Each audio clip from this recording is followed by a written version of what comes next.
What's going on, everybody? Eric in the front with that amazing Lighthouse t-shirt. Yep, Perry in the back with that Pedro what?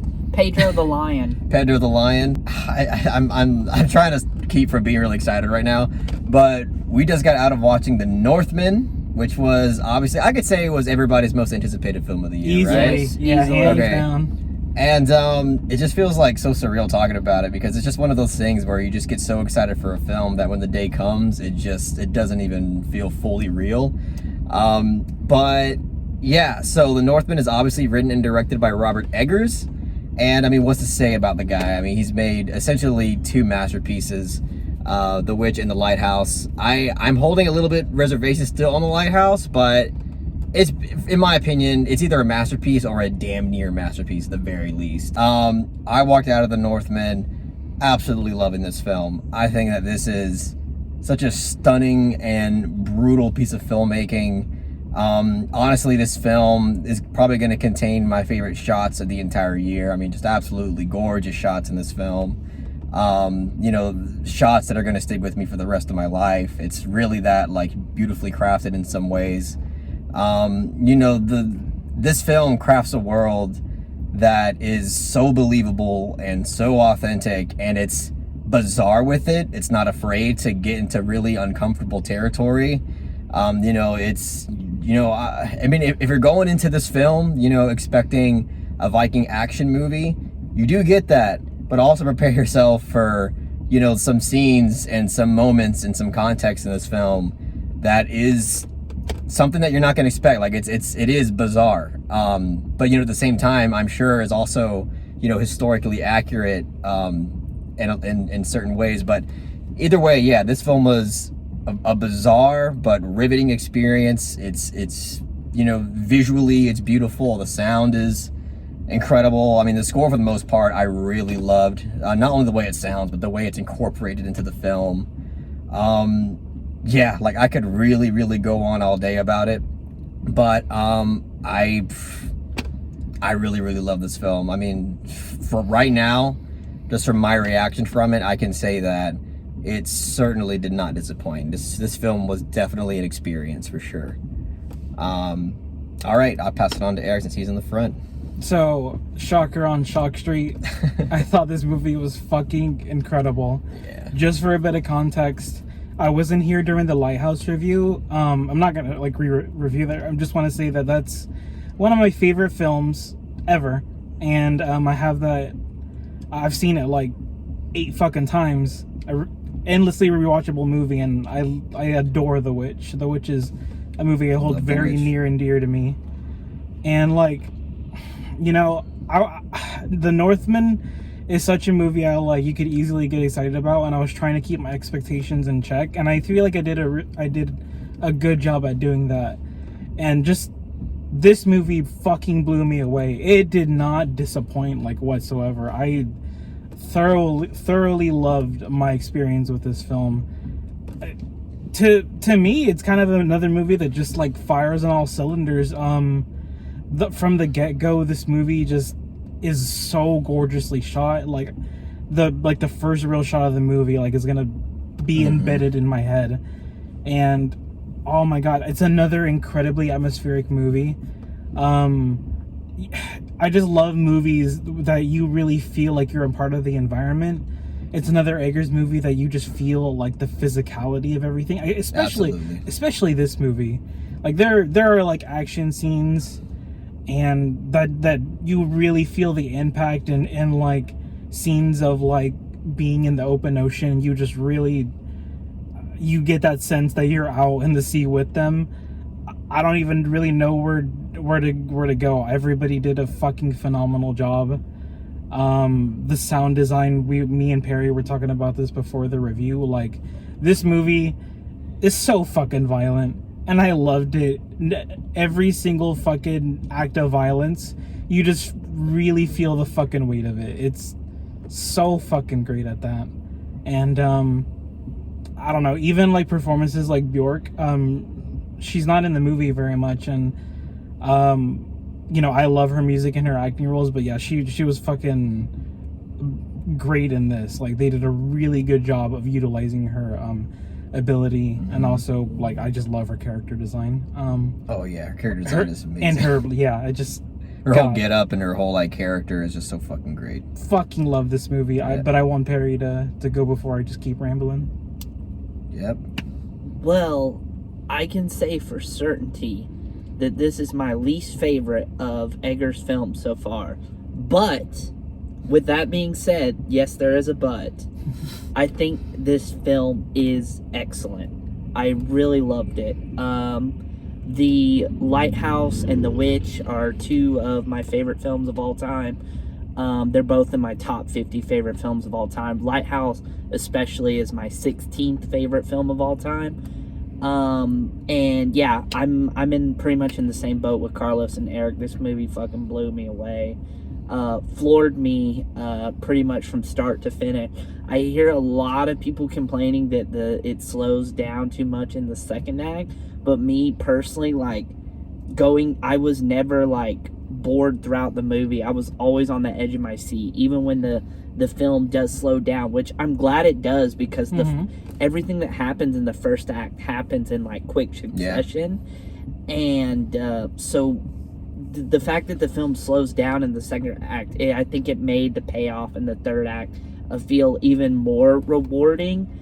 And I personally think it's paced beautifully. I agree. I think this film flows by. I think this film flew by for a movie that's 2.5 hours. You really don't feel that runtime. Not at all. That's why. But I was just wanting to address like one of the complaints people had with the film. Oh, absolutely. I also heard that, you know, the same kind of thing, that people saying that, like, some people saying that the pacing was questionable, but I don't agree with that. If anything, I'm in the mindset that this movie could have been 10 or 15 minutes longer, which I know is I can gonna see that too.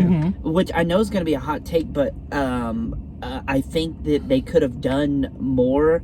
I know the movie's called The Northman, and obviously he wasn't the focus of the movie, but I feel like the brother relationship between Ethan Hawke and his brother could have been built up a little bit more.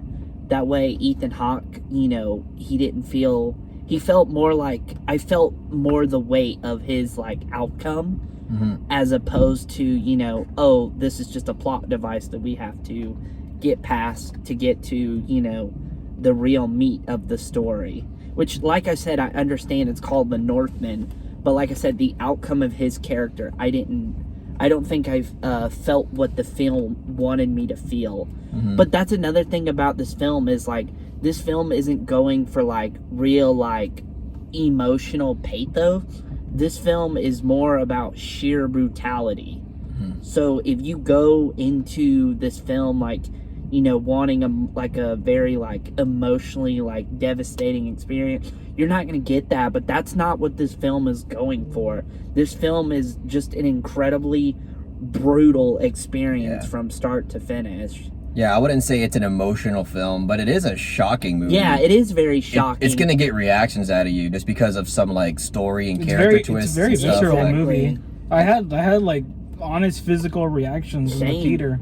And it's crazy because we watch so many damn movies. You would think that we don't get like those like, you know, reactions anymore, but this film actually got it out of us, and I think that says a lot. Yeah, it does not let the foot off the gas when it comes to like the sheer like violence and the gore in the film, but like it's obviously there to be like, you know, it's the violence in this film, it's entertaining and it's shocking and it's fun, but at the same time, like, it doesn't feel like it's like necessarily only there for that. Right, like, a lot of it feels gratuitous. Earned. Yeah, it's never gratuitous, and you're constantly questioning the morality of all of the characters in the film.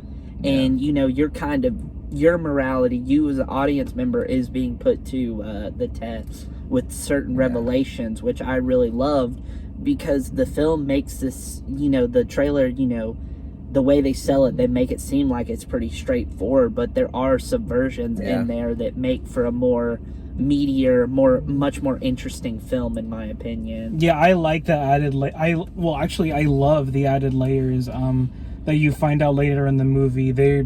I think they elevate the movie a lot, and they really added like necessary depth to it. Yeah, because like this is a simple movie, like especially like when you, I mean even The Witch is pretty fucking simple. So I think Eggers is actually really good at taking simple concepts and like elevating the experience in a way that makes it feel like more unique and layered.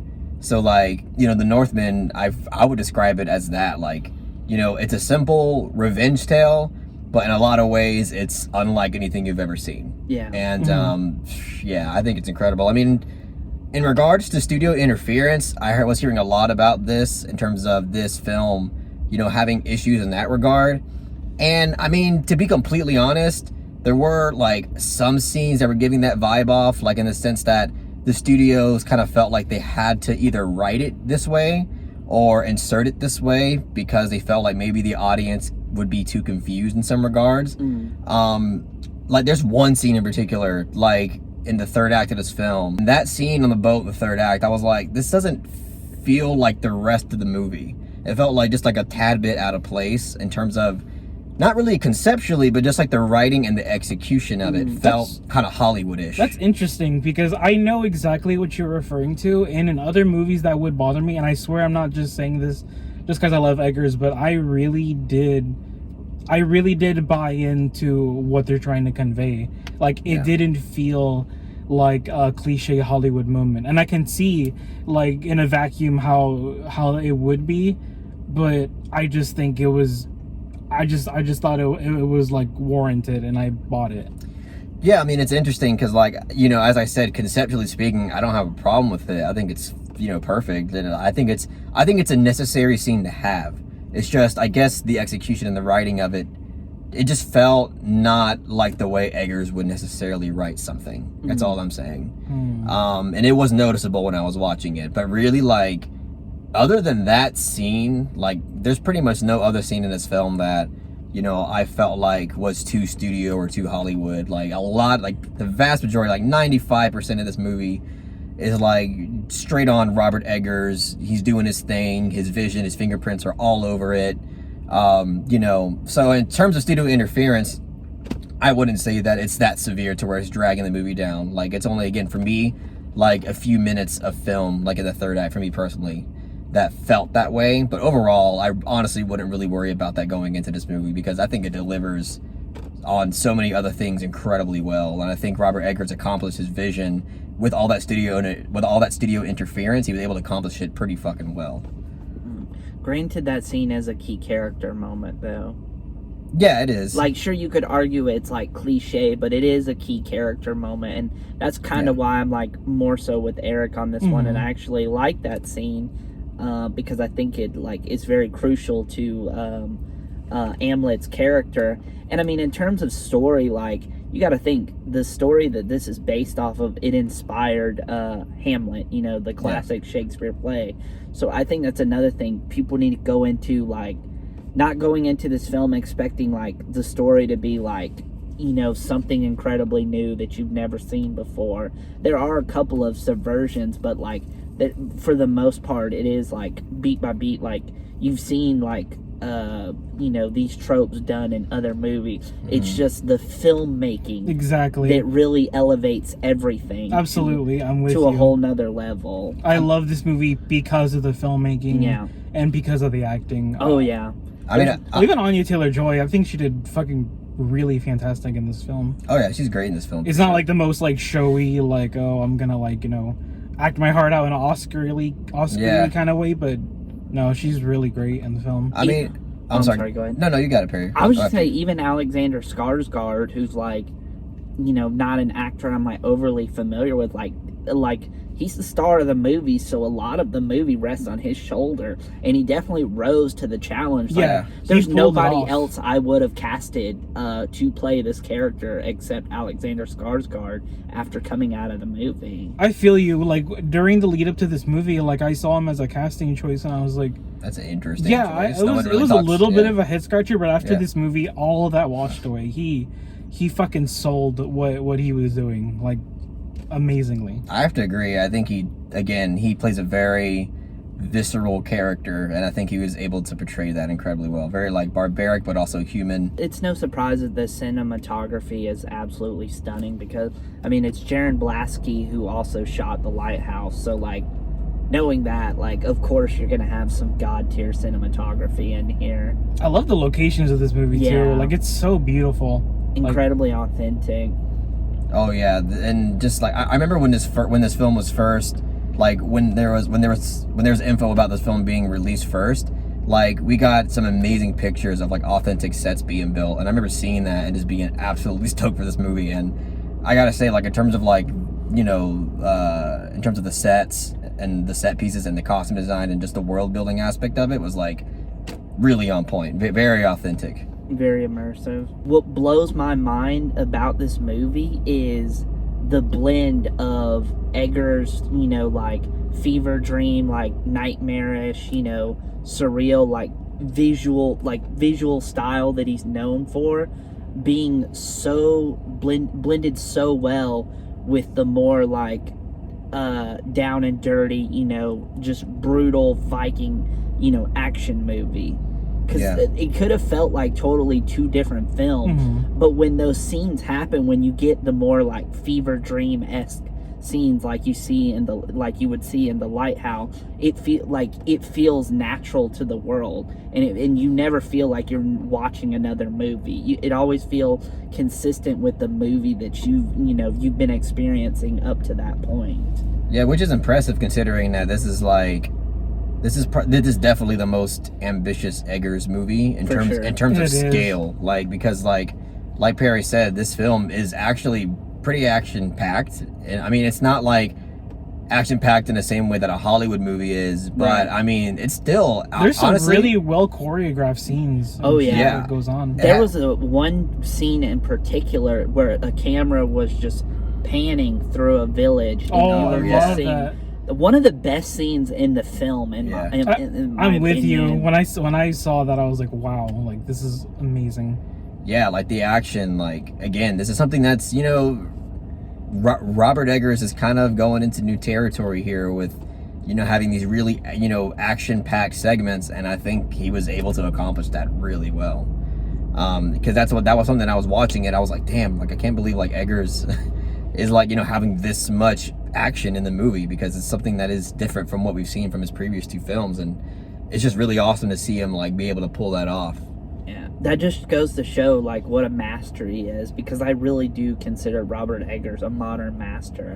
Like, I know he's only released 3 films, but considering his body of work, like so far, I think it's safe to come to that conclusion. But I think it's so cool of Eggers that, you know, previous to this film was The Lighthouse, which is just a really cool art house. I mean, I'm, you know, simplifying it, but it's like a really art house, simple, psychological, and only features two characters really.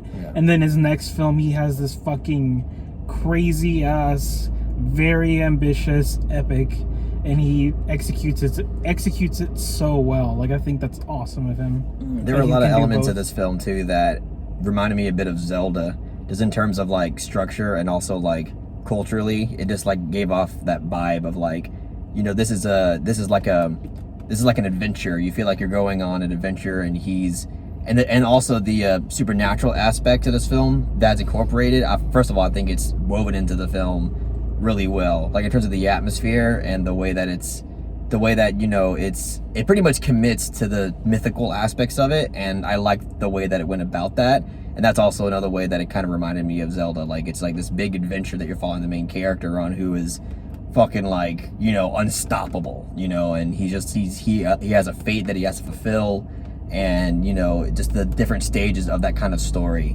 was really satisfying to see, like, you know, with this big of a budget, and obviously from a really amazing art house director like fucking Robert Eggers. But you always felt like the stakes in the movie, like you always felt like the main character there was vulnerability to the main character. You know, it's not like he was fucking, you know, Wolverine in the X-Men, where he's just like an unstoppable monster, which I really like, because, you know, if it was just fucking 2.5 hours of just a man, you know One punching, one slicing, you know, everyone in the entire fucking movie, it would have just been a snooze fest. Yeah. And the thing that pisses me off about this movie is there are a lot of critics that are easily dismissing this movie as a lot of research, a bunch of gore and no substance. But I think my brother in Christ, the filmmaking is the substance. Yeah, I feel like a lot of the substance of a movie can come from the filmmaking, and I feel like you shouldn't go into The Northman expecting another Lighthouse or The Witch, because this film is not exploring themes of sexual repression, or you know, it's not a film that's meant to be like as deep and as interpretive as that film. It's a film that's trying to deliver a fucking insane, brutal experience. You know, it's obviously the films that he's made before. This one is going for something different, right? And I feel like somebody who wrote that was expecting, you know, that kind of like cerebral film that we gotten previously, but it's just not that film. But that doesn't take away from the film at all. It's still just a brilliant film all around. So. Yeah, it's intent versus execution. You can't look at every filmmaker's film the same way. You know, you can't look at every movie the same way. It's always intent versus execution. I mean, I would agree with that critic if this film felt like, you know, hollow or shallow, but it doesn't feel that way. Right. You know, it feels, you know, there is still like, you know, character. There is like, you know, themes in the film. Subversions as well. Yeah. So I don't know. The characters, you know, they're I don't know, you kind of just buy into what they're going through, and like they don't feel like hollow characters at all. Even they're not the most like deftly written, like the film is not exactly going for that, I guess. Yeah, I agree. I mean, I could honestly probably talk about this fucking movie for hours. Yeah, there's so much, just so many single things you could really praise this movie about. And I'll do that right now. Nicole Kidman has a fucking she has a monologue in this movie, and I was like, dude, this fucking monologue is hot take fucking better than the one in Eyes Wide Shut. Like, her monologue, honestly, I would probably agree with that. Yeah, it's one of my favorite scenes in the film. Here. It's arguably like the best scene of the film, but yeah, there's so many great scenes of the film, it would be hard to pick one, but that was definitely like a pivotal moment in the film where like Kidman just goes off. Like, honestly, she's probably my favorite performance in this film. Interesting. I mean, she's not in the movie much, but like she fucking just like blows me away. Like, especially what she does like in the third act. It's like, damn. Like, when she really throws out a great performance, she always hits. Well, that's the thing about the acting in this movie is like no matter how like much they gave the actors, everybody left an impression on you. Like like we said, Bjork was hardly in the movie. She left a huge impression on you. Willem Dafoe, he's not in the movie much, but he's incredible. Of course, he's one of the greatest actors of Ethan all time. Hawke not in the movie that much, but I thought he was still great. Yeah. And it's crazy because it's like, this is the guy from fucking First Reformed and the Before trilogy. Like, when I first heard he was being casted to play this role, I'm like, what? And then I see the movie, I'm like, totally works. Yep. He killed it. Yeah. Yeah, he's great. Everybody in his movie is fucking great. That's not a single weak performance. Everybody really gives it their all. Even the child acting is great. Oh yeah, it's no spoiler, you know, the kid version of the main character. I was a little worried about him leading up to this film, and I thought he was fucking great. Yeah. And I typically have a huge problem with child acting. Me too. Well, I mean, it's hard not to have a problem with them because, like, when you get their kids trying to act, most of the time they're not gonna like be the most convincing. Yeah. Unless they're, what's his name from The Shining? He was fantastic, but. Or the girl from The Fall, whose name I am blanking on. Or Brooklyn Prince from The Florida Project. She was really good. Or the child actors in any Nicole Haneke film. White Ribbon, Funny Games. Oh, The White Ribbon is fantastic. Oh, such great child performances. I have a review for that, by the way, check it out. But, yeah, I mean, again, like, The Northman, if you had you more than likely had very high expectations for this film.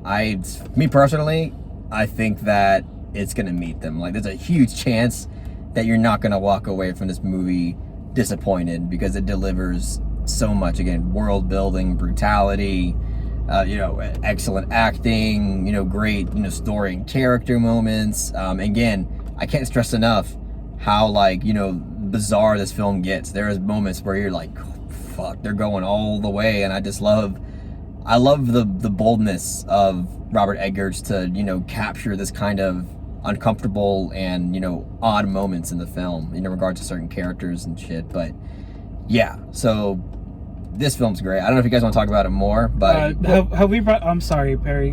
Have we brought up the music? Because I really like the music. Oh in this yeah, too. the score is incredible. I mentioned it once, but yeah. Oh yeah, I'll just say that, like, it felt very appropriate, and again, even though it's like jarring, not because it's not appropriate to the film, but just because you don't listen to this like all the time.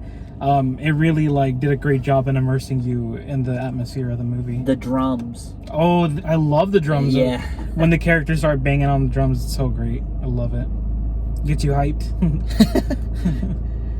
Oh, I was just gonna say, this is gonna be a bold statement, but I'm gonna say it anyway. We've had some great revenge movies over the past few years, but I think this might be my favorite revenge movie since Park Chan-wook's Old Boy.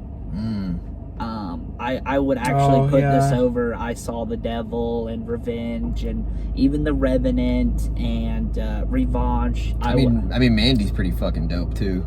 I think.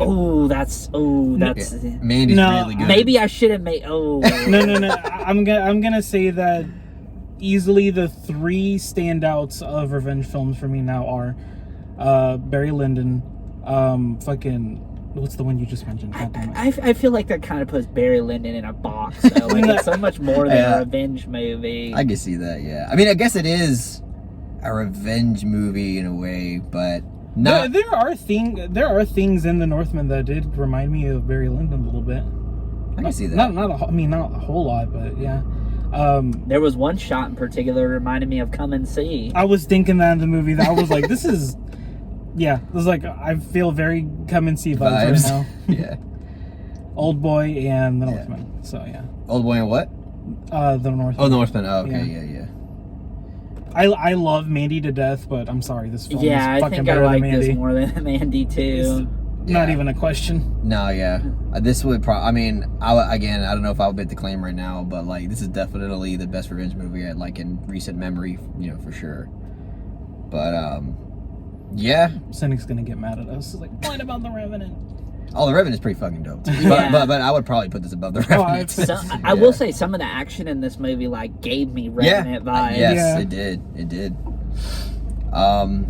But yeah, you guys ready for ratings? Yep. All right, so I loved this movie. I think it's fantastic. It's a film that I'm probably gonna watch a lot throughout my life. I'm gonna give it I'll give it a soft 9 out of 10. Okay. So let's see. I like this movie as much as The Witch. I think it's a better movie than The Witch. Ooh. It's not as good as The Lighthouse. I love The Lighthouse more than anything in the world. And so, but it only makes sense since I have The Witch at a 10.